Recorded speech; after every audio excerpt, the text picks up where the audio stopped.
Hey, what's going on guys? This video is going to be going over Equinox, her abilities, and a few of my own Equinox builds. This is going to be the first video in a series I'm doing going over each Warframe and a few of their more popular builds. I had someone request to do a video going over Equinox, but if you guys have a Warframe you'd like me to cover, or a specific build you'd like me to go over, please leave a comment below, and I'll be taking suggestions before making my next video in this series. And if you're here for a certain part of the video, check the description below and I'll leave timestamps for each section. But let's start out by going over Equinox's abilities. First up is Equinox's passive ability, Equilibrium. What this passive does is it allows Equinox to convert 10% of health orbs into energy, and 10% of energy orbs into health. So you can see when I pick up a health orb, I gain 25 health and 2 energy, and when I pick up an energy orb, I gain 25 energy and 2 health. The game just rounds down from 2.5 to 2. Overall, a pretty simple ability, not the most useful, but definitely not the worst. And it's not going to stack with things like Arcane Energize, so when Arcane Energize procs for like 100 energy, you're not going to get 10 health back. However, if you are running a mod like Equilibrium that increases the amount that orbs give you, that will increase the amount of health or energy you get from that orb. Equinox also has another useful passive, which is that depending on how light or dark your energy color is, Equinox will start a mission in either day or night form. If it's light, it'll be day, and if it's dark, it'll be night. Pretty simple. So as you can see, my Equinox's energy color is white, which means that I start every mission as day form. And depending on whether you're in the night or the day form, Equinox is going to have a different set of abilities, basically giving her 7 abilities instead of 4. Now Equinox's first ability is how you switch between these forms. So by pressing Equinox's 1, Metamorphosis, you'll change from night form to day form, or vice versa. And depending on which form you're transitioning into, you'll gain a different buff. The buffs you gain from Metamorphosis will decay over time, meaning that after your initial cast, it'll be at its maximum and then slowly decay until the buff runs out. You can only have one of these buffs on at a time, and any abilities you have active before you change forms will deactivate upon switching to the next form. So when you change into Equinox's night form, her 2 through 4 abilities will change into her night abilities, and you'll gain a buff that gives Equinox armor and shields that decays over time. And upon changing back into her day form, you'll gain her day form's 2 through 4 abilities, and Equinox will also have increased weapon damage and movement speed that decays as your Metamorphosis buff runs out. The augment for this ability, called Duality, leaves the specter of your previous form behind as you transition into a new form. So by going from night to day, I'll leave a night specter behind. Seeing as specters are largely useless, this isn't really the best augment. And most times, you're only going to be using Equinox's Metamorphosis to change her 2 through 4 abilities, and not really for the Metamorphosis buff itself. And as you'll see, I built my Warframe builds around either being in her night or day form. Now, because Equinox has 2 different forms with different abilities, I'm going to be talking about her day form abilities, and then I'll go over her night form abilities. So Equinox's second ability for her day form is the Rage part of Rest and Rage. This ability can be targeted at enemies, and when they are affected, they take increased damage from all sources and have increased attack and movement speed, all of which scales with ability strength. So the more strength you have, the more damage they take, and the faster they move and attack. The augment for this ability, called Calm and Frenzy, helps to spread this effect to nearby enemies by killing an affected enemy, which will then, at max rank, transfer the effect to all enemies in a 5-meter radius. This, however, doesn't reset your duration, so even if you continue to kill affected enemies, the ability will still run out when your duration ends. The Dayform's third ability is the Provoke part of Pacify and Provoke. What this does is it provides a ability strength buff to you and your teammates that scales with your own ability strength. This ability doesn't have a channeling cost, however it will drain energy each time an affected ally or yourself casts a Warframe ability within its radius, which scales with ability range. This is one of the very few ways in the game that you can buff power strength during a mission, making it very strong as a support role in many groups. And because it does drain energy every time an ability is cast, I'd really recommend running some efficiency mods to counteract that. The augment for this ability, Peaceful Provocation, will also increase the amount of ability strength you're giving to your allies. The way this works is that by damaging the enemies, the aura you're giving off will continue to gain additional ability strength up to a cap, again based on your ability strength. So basically, with this ability and with this augment, the more ability strength you have, the more of an ability strength buff you're going to give out, making it one of the best abilities for buffing your teammates. And the Dayform's fourth and final ability is the Maim part of Mend and Maim. When you activate this ability, Equinox channels an aura around her that's based on her ability strength and ability range, which causes enemies to take slash damage upon entering the aura, as well as allowing Equinox herself to store up damage as enemies are killed. And because this is a channeled ability, it's always good to have some efficiency and duration to reduce that channeling cost.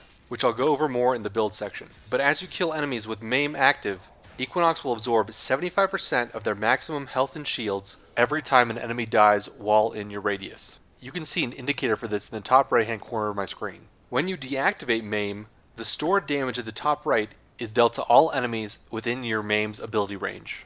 This damage can pass through obstacles like walls, and the further away the enemy is from Equinox, the less damage your MAME is going to do. So if I have 160,000 damage stored up, each enemy within my aura is going to take an amount of that damage as slash based on how close they are to Equinox.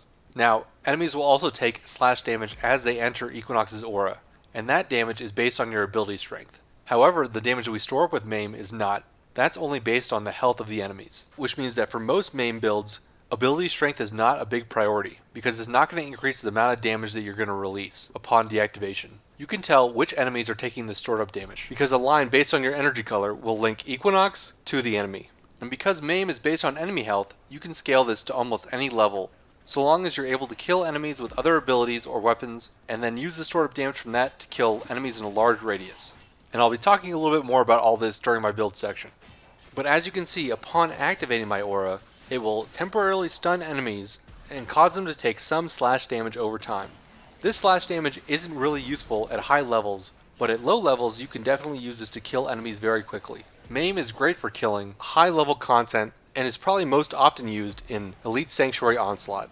This ability does have an augment, but I'll be talking about that during the Night Forms version. And speaking of the Night Form, let's start by looking at the second ability, which is the rest part of Rest and Rage. Rest is commonly referred to as the Sleep Equinox ability. What this ability does is when cast on enemies, they're put to sleep for a time based on your ability duration. While the enemies are asleep, they're open to melee finishers, stealth damage multipliers, and can be ragdolled around when dealt damage. However, if you deal too much damage, which at this ability's max rank is 50% of the target's health, the target will wake up and no longer be asleep. And again, while using the Common Frenzy augment, this ability will transfer to other enemies within a 5-meter radius, which will last for your remaining duration. The cast range for this ability, as well as its radius, will depend on your ability range, making ability range one of the strongest stats to invest in.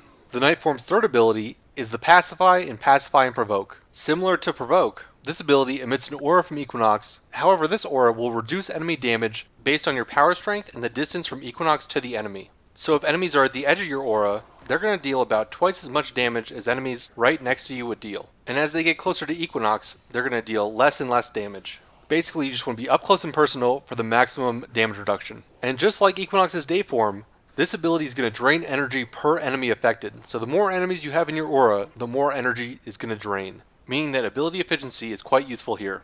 The augment for this, Peaceful Provocation, will also add an aura that slows enemies to this ability. This aura grows as your allies get hit and scales with power strength as well, which is quite useful if you're using Equinox as a support frame. And then finally, Equinox's Night Form's fourth ability, which is the Mend part of Mend and Maim. Mend works very similarly to Maim, however this time, as enemies are killed inside your aura, Equinox will give you and your allies shields and overshields for each enemy killed. Mend also has a stacking buff in the top right corner based on 75% of the maximum health and shields for each enemy killed within the aura. When you deactivate this aura, the stored damage in the top right will be converted to health and shields for you and your allies. This won't, however, give you or your allies overshields. The amount of shields that Equinox gives to herself and her allies per kill is dependent on power strength, and it's probably the best way to maximize this ability, considering that upon deactivation, Equinox is going to lose a lot of that stored damage to simply fill up a couple hundred health. Whereas with Maim, that stored damage can destroy pretty much any enemy on the screen, making Mend's deactivation less powerful.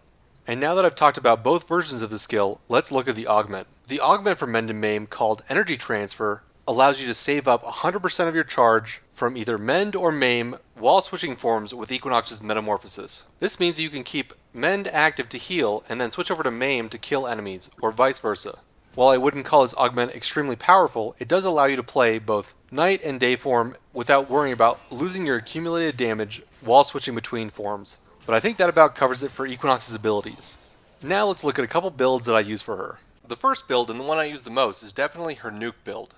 This is the one that I use the most often in Elite Sanctuary Onslaught, although it will work for other missions in the game. So here I'm running Vitality for survivability, Prime Flow, Fleeting Expertise, and Streamline to help out with my energy costs. And then I have Overextended, Augur Reach, and Stretch for my range, with Prime Continuity to keep over 100% duration, which is required for the minimum channeling cost. So as you can see over here, I have 105% duration and 175% efficiency, which means channeling main with this build will cost as little as possible. And as for my aura, I'm running Corrosive Projection to help reduce enemies' effective health, and I have Cunning Drift in my Exilus slot for a little extra range. If you don't want to run Corrosive Projection, you could run something like Energy Siphon or Growing Power. But know that while you're channeling Maim, you won't be able to regen energy with Energy Siphon. And as for arcanes for this build, I'd recommend running something like an Arcane Energize to help with your energy costs, and maybe something like an Arcane Guardian for survivability. You certainly don't need these arcanes for the build to work, but they are nice additions to the build. Now let's look at some gameplay for the nuke build. Like I said, I use this the most in Elite Sanctuary Onslaught, and basically all I do is I activate my Maim, and then I run around and kill stuff until I think I have enough damage saved up to kill everything in my aura's radius, which is why you want as much range as possible. Not only will having more range increase the area that you can kill the enemies, it'll also increase the area of enemies whose health you absorb, meaning that your damage is going to scale faster, and you're going to deal more damage overall. And if you are running this build in Elite Sanctuary Onslaught, just make sure you're not activating it more than every 10 seconds, because Samaris will lock you out of the ability. But overall, this build is pretty simple. Activate your aura, store up some damage, and then deactivate it to kill all the enemies in the area. The initial stun that happens when enemies first enter your main aura is also very nice and allows you to kill them pretty safely in ESO, if you can get to them quickly enough. And it'll also stop them momentarily from attacking your teammates as well, which adds a small support element to the main build. The next build I want to go over is my Equinox's Sleep build. This is the build most commonly used for Adaro Stealth Exterminate, and I have a whole video about that which I'll link to above. But this build will focus on you casting Sleep on every enemy. Basically what you're going to want here is duration, range, and efficiency. Again, we're not really caring about strength, similar to the nuke build. So to accomplish this, I have Narrow-Minded and Prime Continuity for duration, Streamline and Fleeting Expertise for ability efficiency, Augur Reach, Overextended, and Stretch for ability range, as well as Cunning Drift. And then since I'm using this for Stealth Exterminate, I have Enemy Radar to help me see enemies on the minimap a little bit better. But you can swap this out for something like Corrosive Projection or Energy Siphon if you want to. And then finally for this, I'm using the Common Frenzy Augment, which, if you'll remember, will spread your sleep as you kill enemies. As for arcanes, I prefer arcanes like Arcane Fury and Arcane Strike, especially since I'm using this loadout with melee weapons. You could also use arcanes like Energize or Survivability 1 if you want to. But now that we've looked at the mods, let's look at some gameplay. So the basic principle behind this build is maintaining your Stealth Affinity Multiplier, which you can see up in the top right hand corner of the screen. This is a stacking buff that every time you kill an unaware enemy, you'll gain an additional 100% affinity bonus, up to 500% total. This is most commonly used on Adaro for Stealth Focus Farm, and I have a whole separate video going over that, called Focus Farm Guide Beasts of Sanctuary Update. It's definitely not my best video, but it will talk about this in depth, so I suggest checking it out if you're interested. But basically here, we're just using Equinox's 2 to put all the enemies to sleep and then kill them. So you'll run into a room, you'll spam 2 as much as possible, and then you'll kill the enemies that you've then slept. This is why having both range and duration are really helpful, because the range will help you sleep more enemies at once, and the duration will keep them asleep longer. And if you happen to miss any enemies, that's where the augment comes in. So while you're using Common Frenzy, you'll be able to put unaffected enemies to sleep simply by killing enemies close to them, which is very useful because if you kill an aware enemy, you'll lose the 500% affinity multiplier, which you want to maintain if you're doing Focus Farm this way. But basically this is the gameplay. You walk into a room, you spam 2 as much as possible, and then you kill everything. And then rinse and repeat until the mission is complete. The third and final Equinox build I'm going to be going over here is what I call the Cheese build. And this is another main build, however this one is aimed at killing low level enemies immediately. So with enough power strength, your initial slash procs from your maim will kill enemies up to roughly level 30 without even having to get close to them. This build can be useful if you're farming low level missions and you basically just want to go AFK. It's not super practical in a lot of situations, but it is kind of fun to go in and kill enemies without even trying. So for this build, I've gone for high power strength, maximum range, with as much efficiency as I can get, and some duration. Having positive duration here is going to give you a better channeling cost than having high efficiency, which is why I'm not running Fleeting Expertise here over Streamline. But basically, I've got Overextended and Stretch with Augur Reach for range, Streamline for efficiency, like I said, Prime Continuity for duration, and then Transient Fortitude, Intensify, and Blind Rage for power strength. And then as for my aura here, I like running Energy Siphon on this build, since energy is going to be your biggest problem, and because you have a high energy drain, your 4 is going to fall off sometimes, making anything that gives you energy quite useful. As for Arcanes here, there's not a whole lot that's going to be useful besides something like Arcane Energize. If you are taking this into higher level missions, then I guess you can run some survivability stuff, but I can't think of any Arcanes that are really going to have a big impact on your gameplay. Playing this build is very simple. You basically just want to cast your 4 and watch the enemies die. And because we have high power strength, we can also use our 3 to boost our power strength, which then increases our Maims damage even further. So by having max range, we're able to stand on top of the defense objective and basically kill everything in the map without moving. The only problems you're really going to run into with this build is that it drains your energy very quickly, and it's not going to scale into high level. But for low level missions, this can be pretty fun. And for this gameplay, I basically just ran around and picked up some energy orbs occasionally, and that, as well as running a pseudo weapon, let me keep up my energy for the 5 rounds I recorded. If you're running with a team, using your 3 is less advised, because if people cast abilities while they're in your radius, you're going to lose energy very, very quickly. But other than that, this build's pretty simple, and as you can see, it's quite effective for low level missions. But that's going to do it for this video, guys. I hope you found it helpful in understanding Equinox and a couple of her builds. And if you did, I'd appreciate it if you leave a like. If you have another Warframe you'd like me to cover like this, please leave a comment below and let me know what Warframe or what build you want me to go over. But that's going to do it for me today. I hope you guys all have a good one, and I'll see you later.